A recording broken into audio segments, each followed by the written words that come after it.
trying to find the average speed on your second hour of the trip. So when you were from here, here's where you were at 1 hour, right? And here's where you were at the end. I would like to know your average speed on that second hour.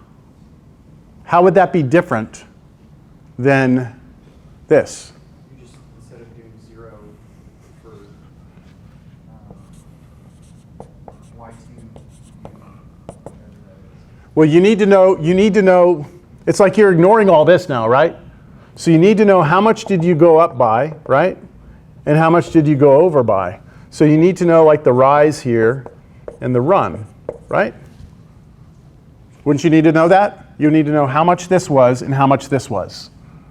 The rise over run would give you the slope, and that would give you the average speed. So from my picture, you can't really tell, can you? So I'm going to give you some data here. So let's say that this is 40.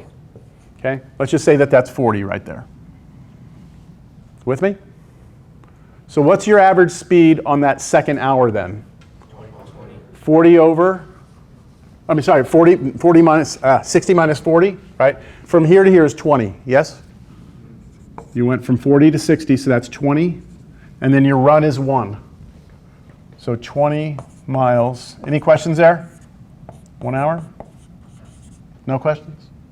So 20 miles per hour?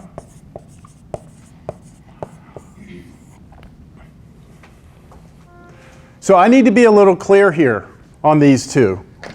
I want to make sure that you understand this is on the time being between 0 and 2. So I'm trying to stress to you that this average speed is when you are looking at the whole trip from 0 to 2 for time, right? Where this is your average speed when time is between what and what?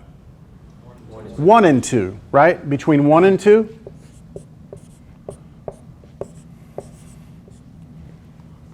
You have different average speeds, don't you?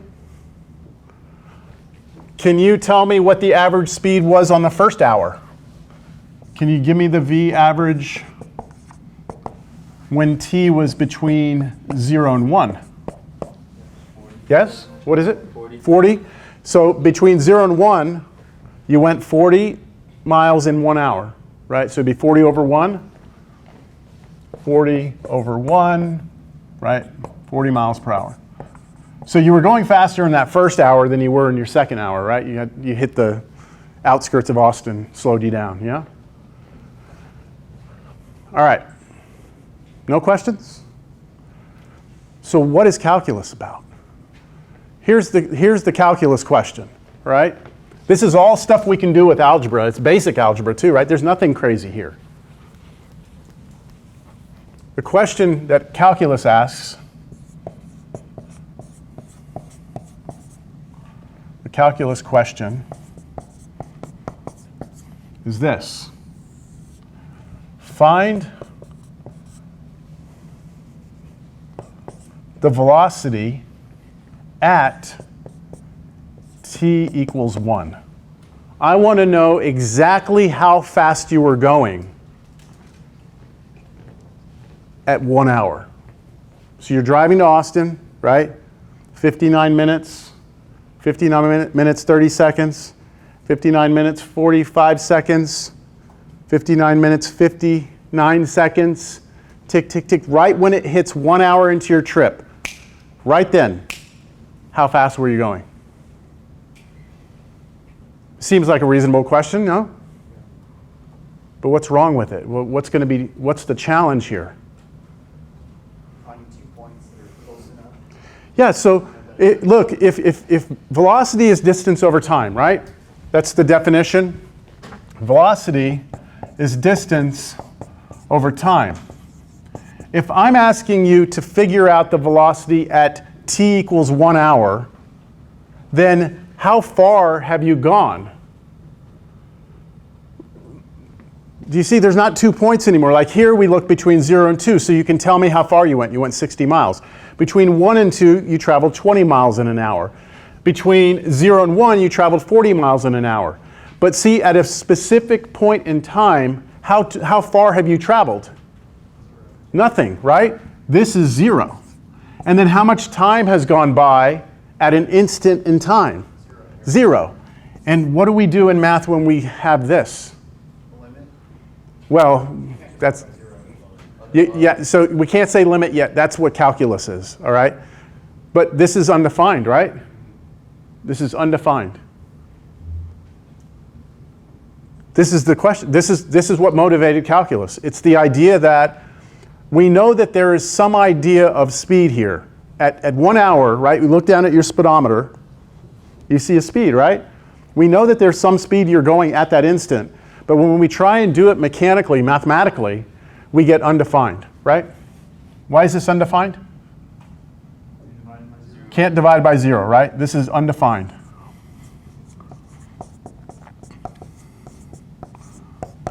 So in the beginning, before calculus, people would just say, all right, well, there's no way around that. It's undefined, so we can just talk about average speeds, all right?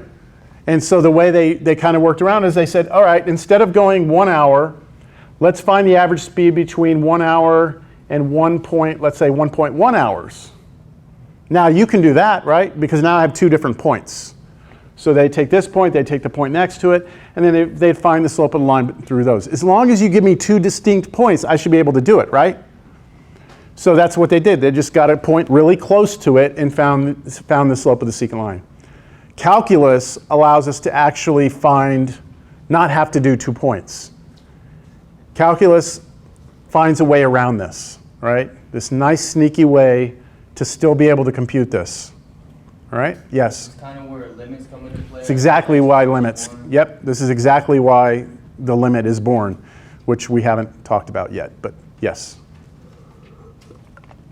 All right? Does this not seem to you like a fairly simple idea? Yeah.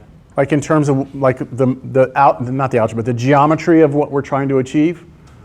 So the big picture of calculus to me is that calculus was born by us trying to find some meaning to this expression. And then that's what Newton did. There's three fathers. There's really 2 fathers of calculus. Isaac Newton and, I always forget his first name, Leibniz. Leibniz is his last name. It's kind of amazing if you look back in history, there was no calculus, right? Isaac Newton, which everyone knows Isaac Newton, right? You've heard of him. Isaac Newton developed calculus independently on his own, basically working out of like a shed in his backyard, all right? And he created calculus. At the same time in history, another man in a different part of the world was developing his version of calculus. And you'll see in this class that when we get to the calculus, there's going to be 2 different notations we use. We'll be using Newton's notation and Leibniz's notation, because sometimes Newton's notation makes sense and is better, and sometimes Leibniz's notation is better. But they are both kind of doing the same thing. So they both get credit for being the fathers of calculus, although recently it's been argued that Leibniz was basically cheating and had gotten a copy of Newton's manuscript and had plagiarized it. Now, it's just a recent thing that I've heard of. I don't know if it's true. All right. How we doing? We still have some time. Okay.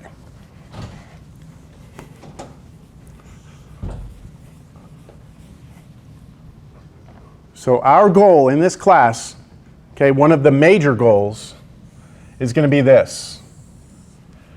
If I give you a graph of some function f, right? So this is, I'm going to put here, goal, okay? Our big goal. This is a big goal. Big goal. Is that if I give you a graph of a function, you will be able to go to any point on the graph. Let's say right here, I'm going to call this point x. You will be able to go up to that point, and you will be able to draw a line that represents the slope through that single point. Not 2 different points, right? I'm going to connect a line that goes through that single point, and that line is going to look like it runs what we call tangent to the curve. It's just going to barely touch the curve at one point. Whatever that line is, the slope of that would represent your speed at the velocity at that instant in time. We're going to have to build to this though. We're not ready to do it. This is the goal. We want to be able to hand you a function, you go to a point, and you find me the slope of the line at any point on that graph. Do y'all see that if I went to a different point, the line would be different? Like let's say I went here. Do y'all see that the slope of this one would be like this? Yeah? And just depending on the shape of the graph, we should be able to figure out the slopes. You following me? Still seem like a simple idea? Is that all the colors I have? One more.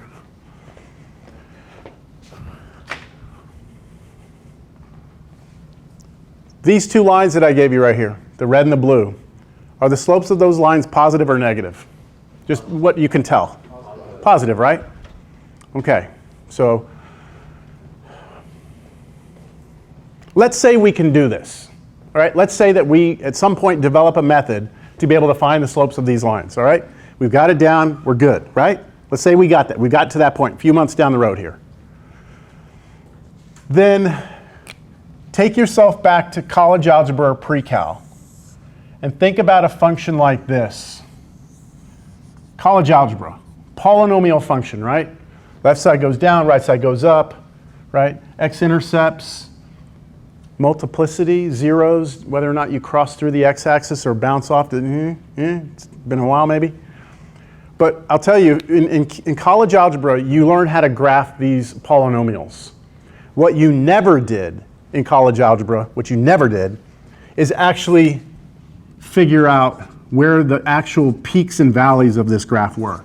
You couldn't do it. You couldn't do it in college algebra, right? You couldn't. For a parabola, you could. Do you remember on a parabola?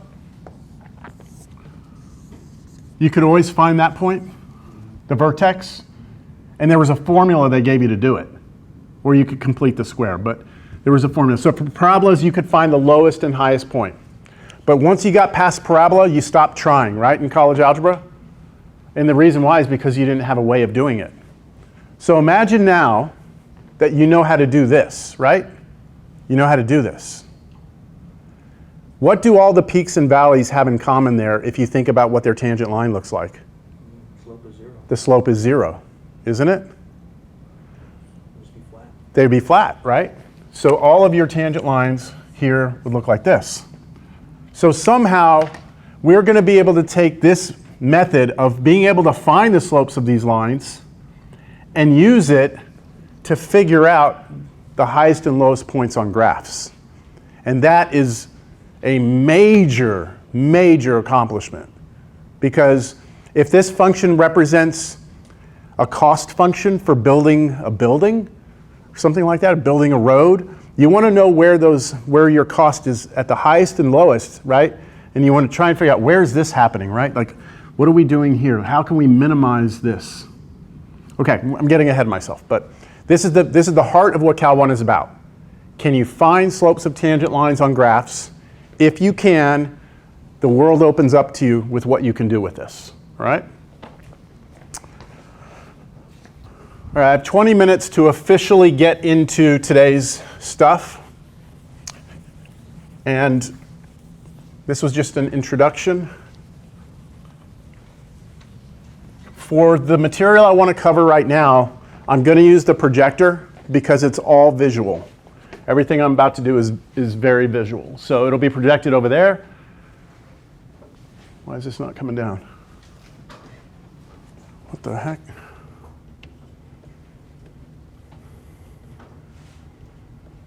For some reason, that doesn't want to come down.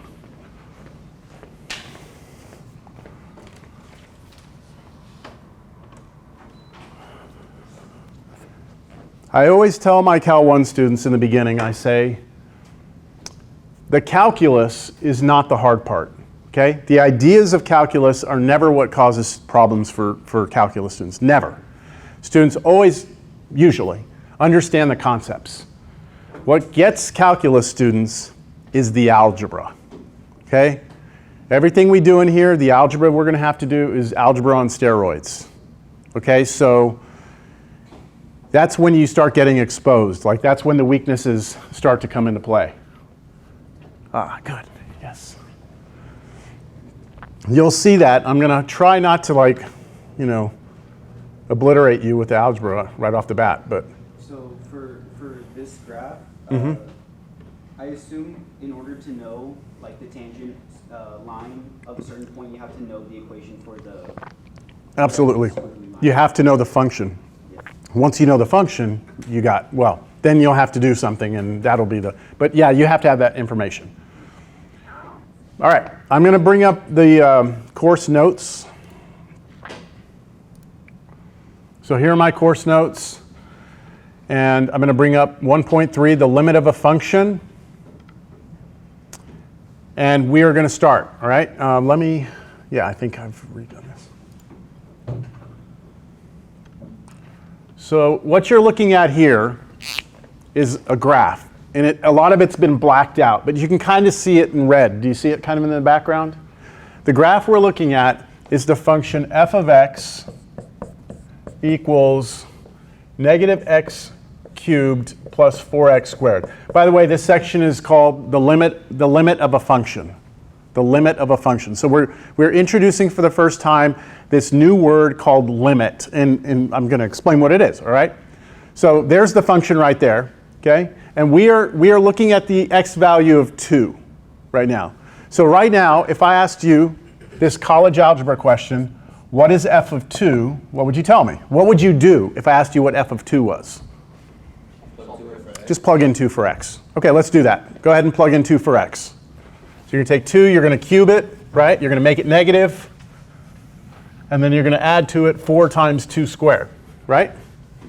I'll do it up here. So f of 2 would be negative 2 cubed plus 4 times 2 squared. And that would be negative 8. And this would be 4 plus 16. And then that gives you 8. Agreed? That's just algebra, yes? And you can look at it as a point, right? A point on the graph. The point is the point 2, 8. Plug in 2, it spits out 8. Yeah? Okay. This is not what calculus is about, right? This is what algebra is about. I can move to any point on this graph and ask you to plug in that value, and you can plug it in, and that's not hard, right? That's not hard. Calculus is this. I want you to completely ignore, where's my thing? I want you to completely ignore what's happening at 2, right? So this time, I don't give a shit about, I'm sorry. I don't care what's happening at 2, okay? I do not care what's happening at 2. What I want to know is what's happening near 2, near it. This is the first time you've heard this word, near, okay? So what's happening near 2? So let's just take a value. Let's just pick a value that's near 2. What's a value of x that would be close to 2? 2.01, right? We could try that. So let's pick something close to 2. If I asked you to take 2.01 and plug it into this, could you do it? Yeah, and you would get some value. You get some number. Let's not do it, but you could, right? Can you give me another number that's even closer? 2.001 would be even closer, right? And that would give you some number, which we could calculate. So there you're picking some numbers to the right of 2. How about to the left of 2? What are some numbers that would be to the left of 2? 1.9? You could plug it in and get a number, couldn't you? Now, I don't want to do all these by hand because that's going to take too long. So what I'm going to do is I'm going to show you this visually. First, we're going to start with numbers from the left-hand side. So watch, I'm going to come in here from the left. I want you to pay attention to the blue. The blue is my x value. That's the 1.4, like here it was 1.9, right? Here it's 1.4. I have the computer plugging the 1.4 into the function for us, and it's spitting out 5.096. So do you see it's like if I were a person walking along this graph, right? If I were walking along this graph, this is my left and right position, and this number is how high up and down I am. Yes? So as I come in from the left, where's this function headed? How high am I going? Where is it headed towards?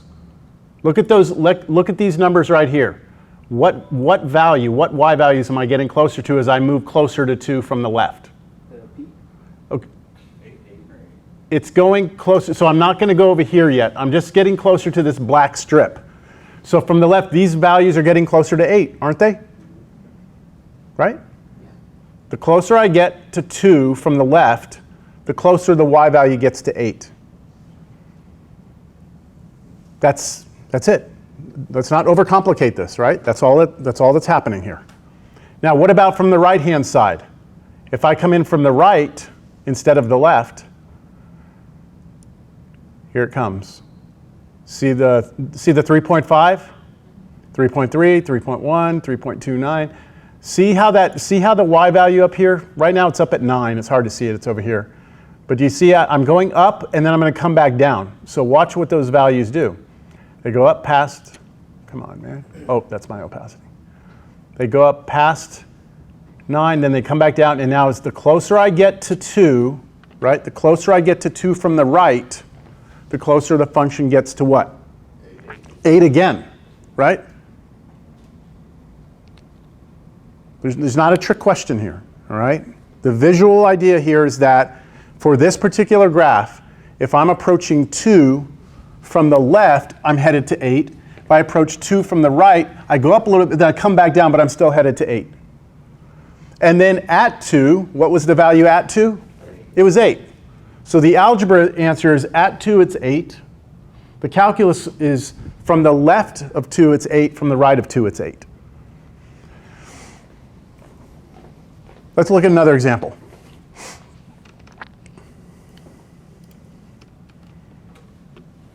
Okay, this one's a little harder to see. Let's not even worry about the function. I've given you what's called a piecewise function, which means it's 2 different functions depending on the domain restriction. I want you to look at this. If you can, let me zoom in on it so you can see it. I know it's hard to maybe see this. I don't want to go too much, but let's try that. Can you all see that better? All right, so I have a college algebra question first. Looking at that graph, can you tell me the function's value at 2? By the way, with these examples, I've picked 2 arbitrarily. We could be looking at functions where I'm looking at 3 or at 1, but to be consistent, I'm going to stay at 2 for all of these. So can you tell me by the look of this graph, at 2, what's going on? 8. It's 8. Now there's an open hole there, right? Open holes mean it's not defined there. And then you have a solid dot, which means the value there is 8. So that would be the answer to the to the algebra, right? Right. So at 2, it's 8. Now, the calculus question. What's happening with this function as I approach 2 from the left? So I'm going to turn off, cover up the middle, and have you just look at this now. Now I'm letting you see the rest of the function, right? In algebra, we're just focusing on one point and looking and saying, what's the value? Now we're covering that up, and we're saying, look around near it and see what's happening. So from the left, can someone tell me where the function is headed? 8, right? It's headed up to 8. So I'm going to say this. This function from the left, from left of 2, right? We get that the function is headed towards 8, right? Does that make sense? From the left of 2, the function f is headed to 8. No one has questions? Okay. How about from the right? 4. Goes up, comes back down, right? Doesn't go up to 8, comes back down, and it looks like it's headed to 4, right? Now, am I saying that it ever gets to 4? No, I'm just saying it's getting closer to 4. So from the right of 2, the function is headed to positive 4. Headed to positive 4. Doesn't have to, I'm not saying that it's ever going to get to 4. I can't stress that enough. As I get closer to 2 from the right, as I get closer to 2, my function's value gets closer to 4.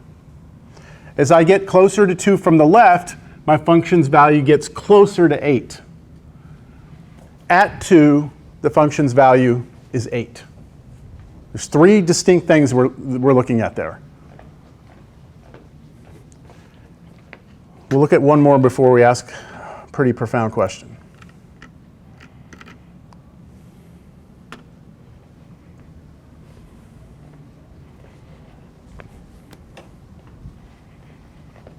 For this example, what is the value of the function at 2? 6.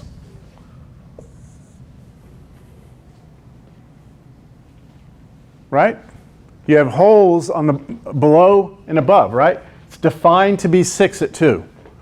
Now I'm going to uncover the rest of the function, which you can kind of see already, right? But I'm going to uncover it for you. Now notice I am completely ignoring, right? Completely ignoring what's happening at 2. I do not care anymore what's happening at 2. I want to know what's happening from the left. So where's it headed from the left? From the left of 2, right? The function is headed to 8. God, I keep on wanting to put an infinity there. Okay, from the right of 2, it's headed where? 4, right? So let's just recap. In the first example I gave you, at 2, the value of the function was 8. From both sides, it was going to 8, right? Second example, at 2, the value of the function was 8. From the left, it was 8, but from the right, it was 4, right? And in this example, at 2, the value of the function is 6. From the left, it's headed to 8, and the right, it's headed to 4, right? So those are like, they all have little differences, right? In those examples, yeah?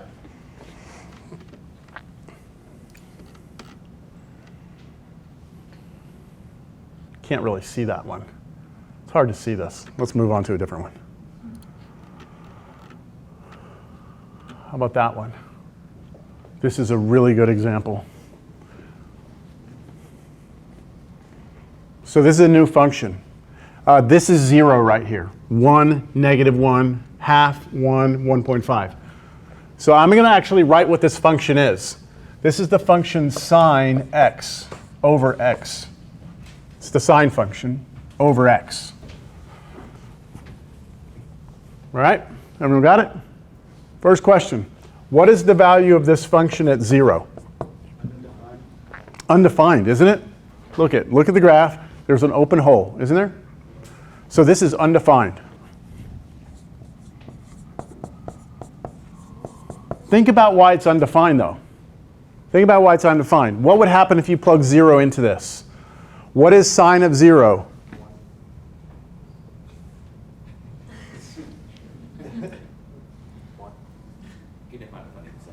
What is sine of 0? 0. What is cosine of 0? 1. Okay, you need to review that. Okay, you need to know sine and cosine for all the common angles in the first quadrant, at least. And all the way around the unit circle would be even better, all right? So sine of 0 is 0. And then when you plug in 0 on the bottom, you get what? Oh, so this is what? 0 over 0, which is undefined. Okay, yeah, sure. Sure, it's undefined, right?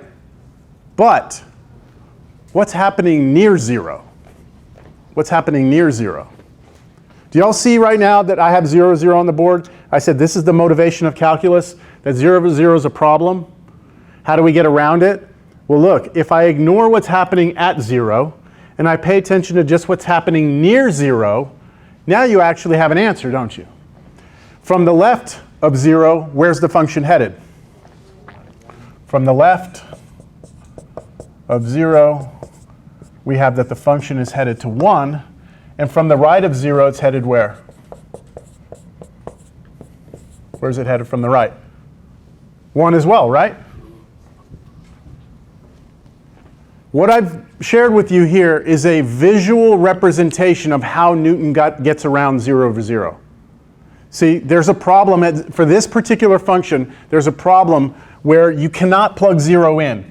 So that goes back to the idea of you can't talk about the velocity at a single point because you get 0 to 0. However, you can imagine taking 2 points that are really close to one another and just letting that getting smaller and smaller, getting closer and closer. And when you do that, you actually get a numerical answer sometimes, all right? Don't worry if you don't understand what I just said. Understand that from the left and right, you were headed to 1, and at 0, it's undefined. We got it? Okay. How are we doing on time? Almost at. So let me end with this. What I want you to do for tonight, or for before next class, don't think we have enough to do the homework. Let me just look at it real quick. Yes, I'm here still.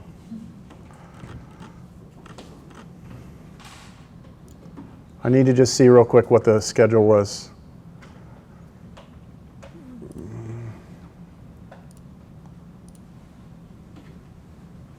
Where is my schedule?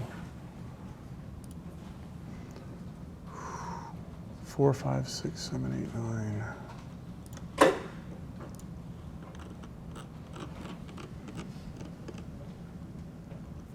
So I'm looking at number 4 right here. I haven't shown you the notation yet. So I don't know if you're quite ready for these yet. So let's just say you're going to get a free pass tonight. Go read your syllabus, all right? And make sure that you come back next class fresh, ready to go. We're just going to go straight into lecture, no more administrative stuff. The problem is I can't give you the homework yet because I haven't talked about the limit notation yet. And so you would maybe not know what these are even asking you. So yeah, it's okay. We'll be fine. So no homework other than to read the syllabus. I still have 1 minute. When I'm saying you come in from the left and right, and we're getting closer and closer to 0 here, right? Closer and closer. What do I mean by close? You should have a problem with this word, close. Are we close to one another right now, physically? Are we close? Relative, you can't say. Yeah, I mean, do you feel like we're close? Yeah? Am I close to SeaWorld? Yes. Are we compared to Washington State closer Yeah. Am I close to the sun? compared to the rest of the world? Yeah, it's relative, exactly. And that word close should bother you because if I tell you to come into 0 from, let's say from the right, you could pick the number, right? If we're coming into 0 from the right, here's a number line, here's 0, here's 1. I'm saying give me a number close to 0. You could pick a number like 0.1, right? And that would be close to 0. But then someone else would say, that's not close. That's not close. A number that's closer is 0.00000000001. That's close to 0, right? But then someone else could say, no, that's not close to 0. I could have 0.0 with 1,000 zeros and then a 1. That's close to 0, right? Do you see what I mean? It's like